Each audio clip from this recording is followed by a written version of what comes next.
Hello guys, welcome to my YouTube channel. If you have not subscribed, please subscribe. And if you have subscribed, I just want to use this opportunity to say thank you for all what you people have been doing for me. May God bless you. Subscribing is free, so please subscribe. I need 1K subscribing. Okay, let's go on to what we have for you today. Today in Big Brother, everybody gave emotionally comments about who is special in their life. And it was so emotion. It was so emotion. These superheroes are to them while displaying their art masterpieces. First on the line, representing the mothers, is Erica. Please put your hands together, ladies and gentlemen.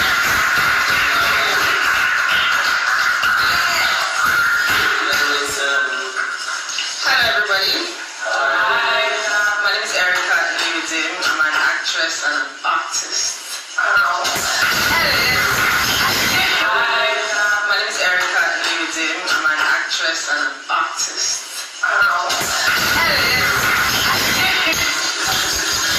So these are my two art pieces, the cherry nail thread arts, and this is a painting, and it's a tribute to my mother. So my mother is very, very important to me, even though we're not so close. I wish my mother could be closer because I feel like she's the only family member I have. I am an only child. I grew up with only her. And I recently just found my dad. So sometimes I still forget that I have a dad. So I just consider my mom as my only family. I have some cousins who stay with me. They're like my adopted brothers.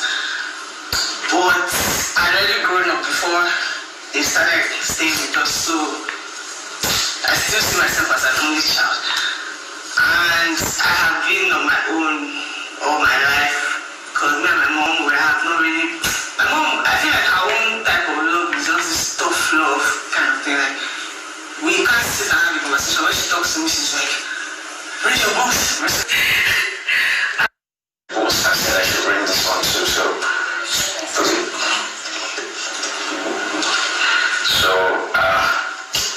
I really want to talk about my family. Actually, my conversation is very personal because I get really emotional to talk about my life. So I like to just been here for like 6 weeks.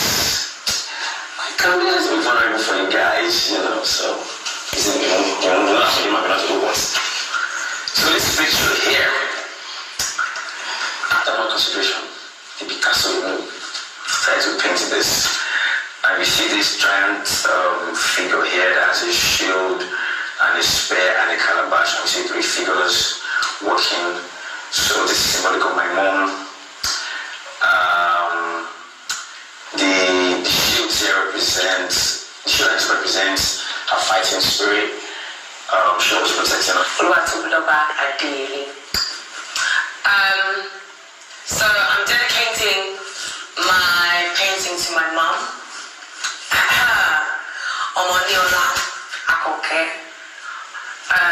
My mom is the rock of my life. There's actually a story behind this painting. She came to London while she was 8 months pregnant with me. She came alone with no money and no family in the country. My mom is the definition of a hustler. She started from the beginning by herself. She was on her own until my dad joined us, maybe when I was like 4 years old. So this is me really young, and this is our home, and this is basically a long road, me following her wherever she's going. And I feel like that's what my life has been since forever. Wherever my mom goes, I'm there.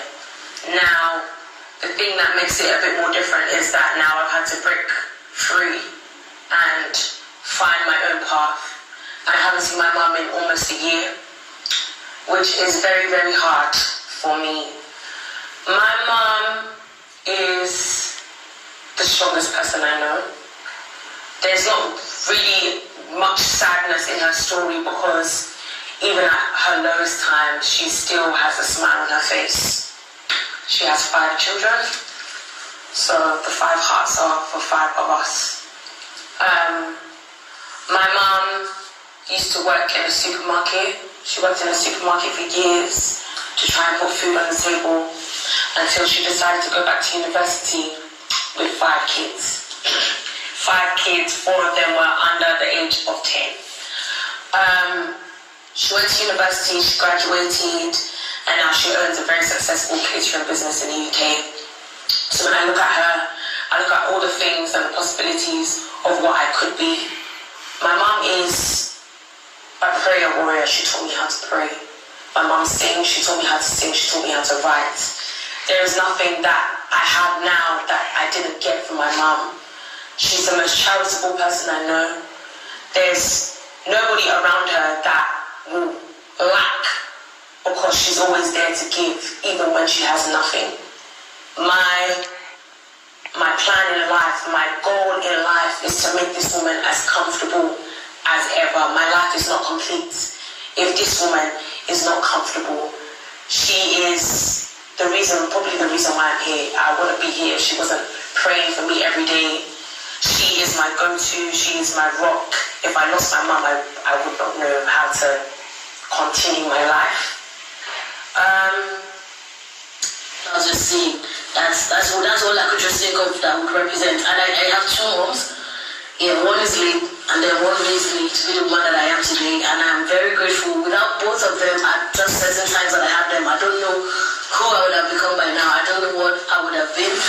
I really can't say. A lot of times I want to do some things, but the talk they've had with me, and several times just keeps popping up. I wouldn't say, while I was with them, they made sure that I had every single thing I needed. So I didn't feel like I lacked anything. For the longest time, I was like the only child from my biological mother because many things. She was the sweetest person, my jewel of inestimable value. She taught me so many things. She taught me, the one thing I know she taught me that sank was human compassion. Because she was very compassionate, and that's the way I am. Like, I can't stand seeing someone, hurt or something. And how my mama put the rags to use. There were rags of many colors, and every piece was small. And then I didn't have a coat. It was way down in the Mama sewed the rags together. Soon every piece of love, she made my coat of many colors that I am so proud of. My coat of many colors that my mama made for me, made only from rags that I'm so proud of. I should so she told a story. In my coat of many colors, my mama made for me, made just for me. Okay, well, I won't say much more. From that song, you should know what my story is like. This is a painting I made. This is the first time I'm making a painting. As a matter of fact, I've never painted before. So when I started this painting, I think I was always there, and who else knew? They were like, what is this guy doing?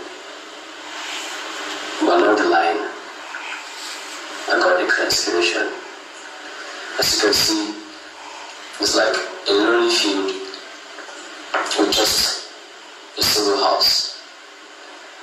This is a representation of how my childhood was. I lost my dad in 2002. And since then, my mom has been doing a whole lot for me and my siblings. She took everything upon herself. She catered for us.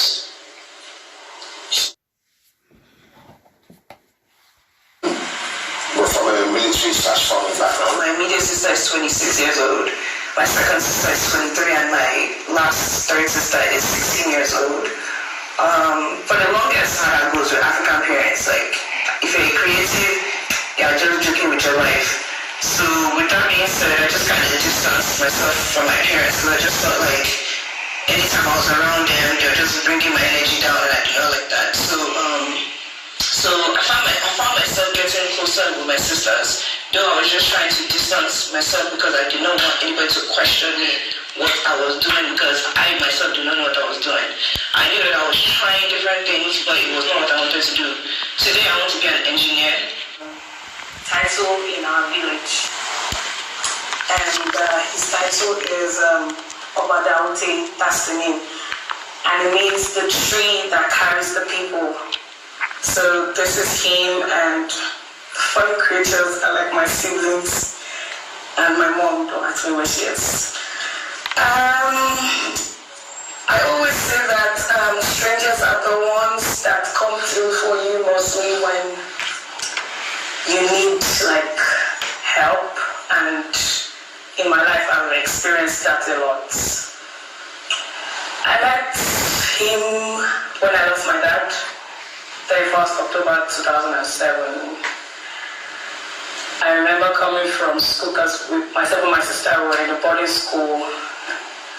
And I don't know, that was like literally the first time we were coming back from school on our own. And I remember walking into our gate, the house, and the first thing I saw were people. I was confused. And I was like, what's going on? Then I saw my dad's picture. You know how when people are coming to visit, they put a picture and then you get to write some words. And I saw my dad's picture and I couldn't find my mom. I first dropped my school bag and I went into the house to find my mom. And I was like, where's dad? What's going on? And she said my dad was there. I was confused. Like, I spoke to him like 2 days ago. What was wrong? And then she said that he had a heart attack. They literally cooked together the night before. And he went to bed and he had a heart attack. Blah, blah, blah, long story short. I didn't know my uncle until I lost my dad. My mom always tells us that he has always been in the picture, but I never met him.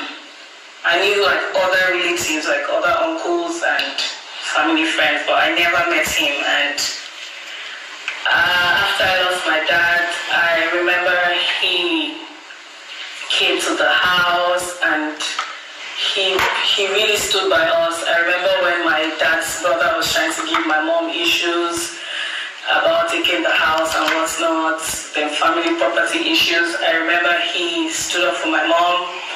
I remember he came to the village with us, and during the whole burial, they wanted to like cut my mom's hair, give her some water to drink, all those like crazy ass burial stuff, and he just like found a way to just help her out. And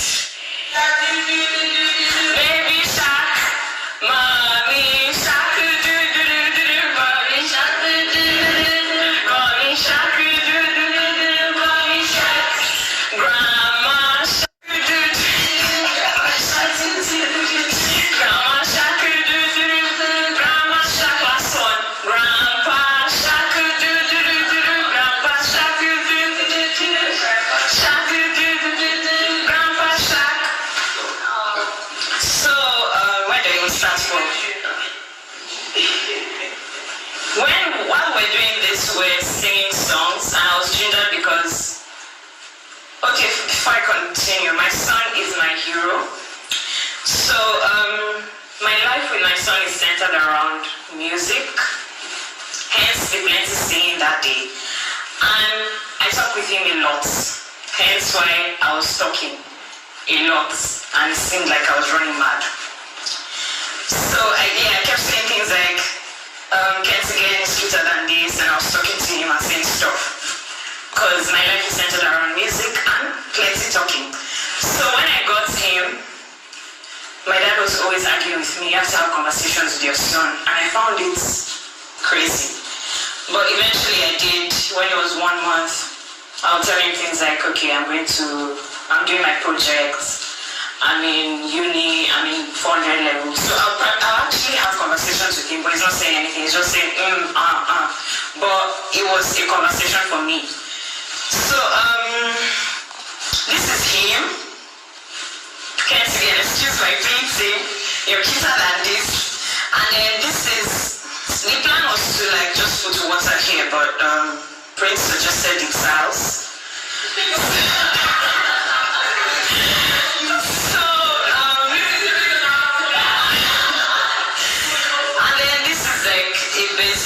It's like the bathroom he's having a shower, and the idea is after he has a shower he likes to stay in the bathroom to play with water, and he loves water a lot. He goes for swimming classes. This is a phone. It's here for some reason. Yes. So normally after I come back from when I'm in the market, he always wants to hear my voice. So he'll tell my mom to call me. And then we are talking and he's like, why is it taking you so long? Like, he's 5, but he talks like he's 10. He's like, why are you taking so long in the market? What's going on? Are you okay? Please come back soon.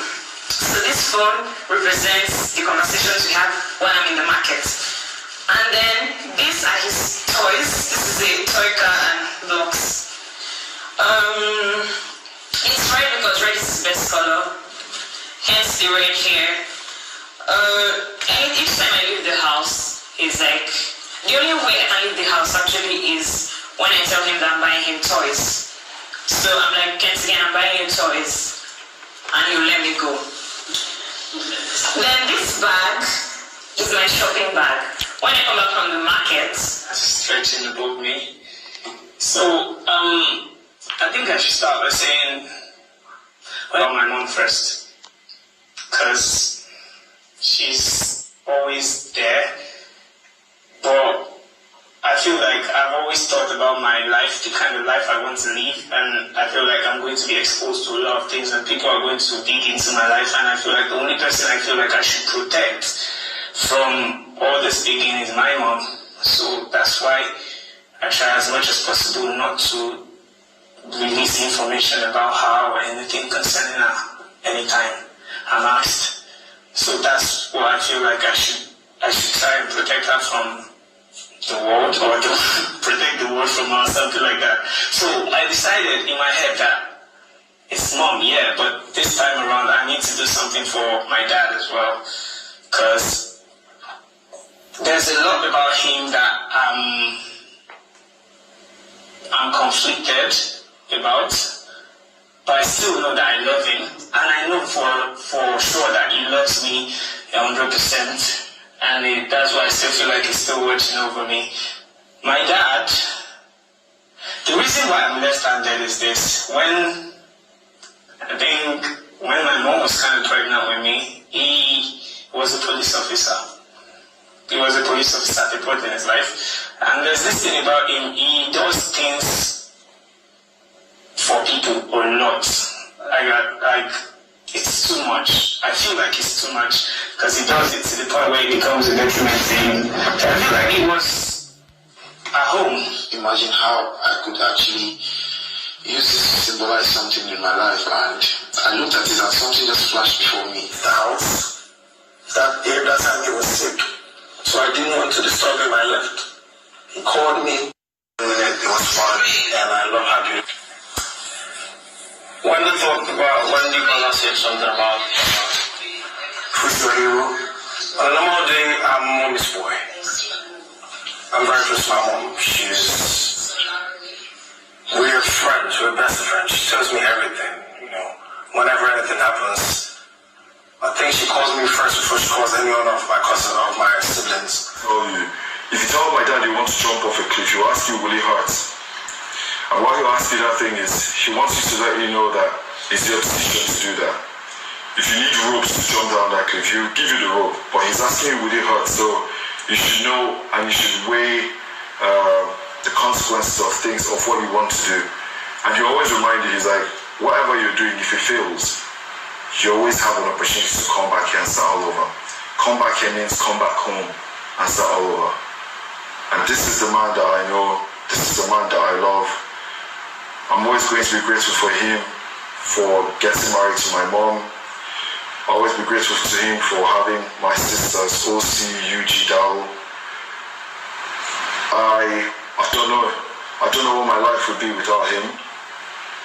The man always makes sure that you have every single thing you need in life. One time I wanted to stop staying in the hostel when I was in uni and move on to the apartments. And it was going to mean that they were going to pay like double what they pay a year. And he asked me, okay, so what are the advantages? I told him I could have more time to study more at my own time, have my own space. And he was like, okay, fine, we'll do that. Because he never wants you to give like excuses at all in life. He always believes if you fail, you should own up to it that you failed. And he always told me, no one in this life is ever lucky, but you need to be prepared for when that luck is going to walk through your front door. So it simply means whatever thing you want to achieve in life, keep pushing. And Trickity and Brighton make me cry. They make me cry. They were so emotional for what they said today.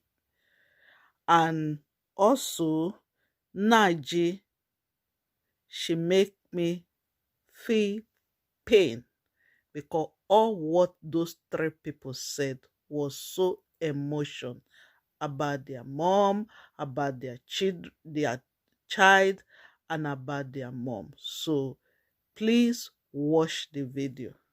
So all of them were sitting down, listening to each other's story, and they were all moody because the story was so touching, especially Bright and Trickity and Naiji. Their story was so emotional. But in the end, everybody, when Kiddwaya came out and told them his own story, God, everybody was so eager to know who Kiddwaya is. The internet boss, when Kiddwaya at last, when Kiddwaya father came out. Honestly, Trickity and Brighton and Naiji story was the one that made me to cry. Their story was so emotional. But at the end, when Kiddwaya father came to internet and started talking about Kiddwaya, that he don't even know that Kiddwaya went to Big Brother house. Wow. Everybody, the internet want to boss for Kiddwaya and his father that came out and talk. So I'm going to put some of the video I saw and put it for you to watch. So please watch from the starting to the end. And again, it's a late video, but how Uzu won the competition of the Pepsi Cola. I'll put it for you, the video. Uzu and his partner, they won the competition. And Naiji, from day one or whatever. So me and you, it's not friendship, it's family, brotherhood and everything. You are, I cannot thank you enough, and the rest of the media people out who have always just been writing only good things about him, about me. They put everything, they put all my weaknesses aside. All they've been doing now is writing good things about me because of him or whatever. I'm very, very grateful to everybody out there who has been part of this. I appreciate. God bless you. God bless you. I'm looking forward to the innovation coverage of kids in America. When he comes out, yes, of course. It will be interesting. We pray that he will bring back the prophet. He will come back home victorious. You have been there for me. Also, Naji is now touching Uzo. So let's watch from the starting of the video to the end and see how Uzo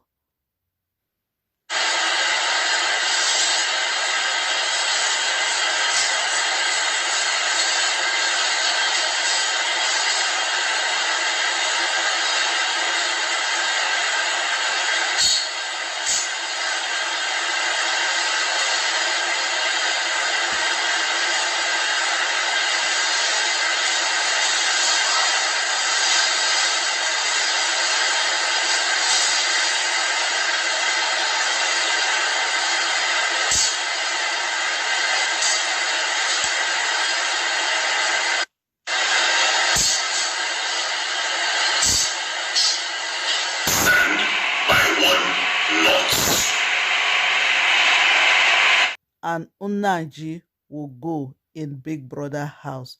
Thank you. Subscribe and like my channel. God bless you. Don't fail to press the red button so that anytime I have a video, it will notify you. Subscribing is free. Bye.